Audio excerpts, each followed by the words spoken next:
Hello everybody. Saving money, something that can be a beneficial thing for a lot of people, whether you're prepping or not. And I just wanted to show you some things that I use to save money. I've been doing this for the last year or two. And you need high-speed internet. You can't do this without high-speed internet, decent internet, or this won't work. Obviously this won't work if you have a power outage or your internet's out. But barring that, this can save you, some significant money if you're trying to cut expenses. Magicjack is well worth it, about $20 a year on average. You got two choices. I just switched over to Magicjack Plus. I was using the regular Magicjack for a couple years. We've been using that, and it worked fine. It wasn't always perfect. Sometimes the calls, every now and then, would get a little patchy, come in and out. Most of the times the call quality was fine, and it did drop some local calls. There were some phone numbers you could call locally, it would drop the call, and that was, I guess, by design. It had something to do with Magicjack's contracts with local phone companies or whatever. I forget what it was. I checked into it, and it doesn't happen for anything outside of your local area, from what I remember, but it's local calls. But it wasn't that many. Most of my local calls went through. This kind, the rare basic Magicjack, plugs into your USB outlet, and you would have an icon on your desktop as well that would show you what the calls were coming in, even give you a call history, and it would pop up every time a phone call was coming through. And that was kind of nice. It could be annoying if you're on the computer, but it was nice also because you could see who was calling right away, and you could also see all the phone calls that had come in and gone out with the numbers posted.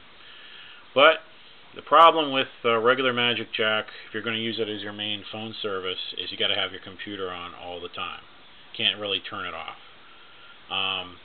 So that's what I've been doing the last couple of years. So I decided with the Magicjack Plus here that just came out, this is what it looks like when it comes in, and this is it plugged in here. It's plugged into an outlet, then the other end is hooked in to my router. So I can actually shut down the computer and it works right through the router, and you don't need the computer on at all. And so far so good. I've had it for about a week. It's working great, and switching it over was pretty easy. I was able to keep the old phone number. I just followed the directions, and it was no problem. So when you get the package, you get this, and there's some basic directions here on how to plug it in where you're not having it on the computer, but it's on a router instead, or it could be on your modem too. So for $20 a year, that saves you a lot of money on phone service. You basically can call unlimited long distance, doesn't cost you any money. That saves you a lot of money. So you can talk all you want, as long as you want. Doesn't cost you anything. It's just a $20 a year expense. So I think it's worth it. Good way to save money. You need high-speed internet, though. You need decent internet. So another thing we did to save money is we cut our, phone-related. We got rid of our cell phone contract service, and we got prepaid cell phones.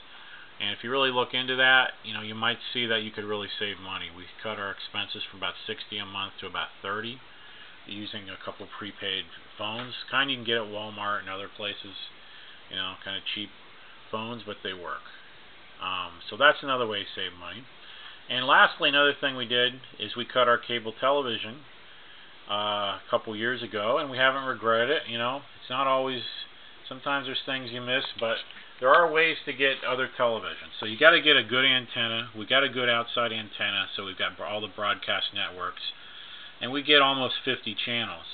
And we're not really near a big city. We're in between kind of two medium-sized cities. And we got almost 50 channels, although about half of them are crap. They're Spanish language or religion or whatever. And then we got repeats, 2 or 3 NBCs or 2 or 3 ABCs. Although they don't always have the exact same thing on there. And a bunch of PBSs, which often don't have the same thing on. And you got Me TV and My TV, and you might get Retro TV, you get the Ion networks. You get a lot of other independent stations, which have some cool stuff on it, So you want to check that before you cut your cable, to see what you can get on broadcast television first, to see if you're really going to be able to live with it. Another thing you can do is go on to the internet. The internet, you can watch a lot of cable television on here. This is TVPC. And if you go live, click live here, there's TV stations being streamed. So here's the United States of America. And, I've been able to watch things. I've watched AMC, Walking Dead, and sometimes you can get sci-fi. Depends on what people are streaming at the time. So there are times when you want to watch something, nobody's streaming it, but often you do. Sporting events used to work great because ESPN3, I was able to get that. And ESPN3, you could get practically everything ESPN was broadcasting. That changed this year, and now ESPN, they're blacking out most of the stuff on ESPN3 because I got to be a television subscriber, I guess, to get it, and I'm not. So what you can do on ESPN3, if you can wait till the next day, you can click replay, and you can get pretty much all these games and just click on them, and you can watch them, a day late. And I still think that's a pretty good deal. If you can just try not to listen to the scores, you can still watch the game like it was live. Another thing I did, Big Ten Network I get because I'm a fan of Big Ten sports. And I just basically, if you know somebody who has Big Ten Network, you can get the service, the remote service they have for people's like tablets and stuff, and stream it onto your TV. That's what I did with my sister. She had Big Ten Network. She wasn't using the remote service. So I was able to use her account to get myself a password and account so I could log in and watch Big Ten Network programming on my computer. And that's worked out great, and it streams really well. ESPN is often streamed on TV, PC, but the quality is not that great, and the viewing experience just isn't very good. I'd rather wait and watch it the next day for the most part.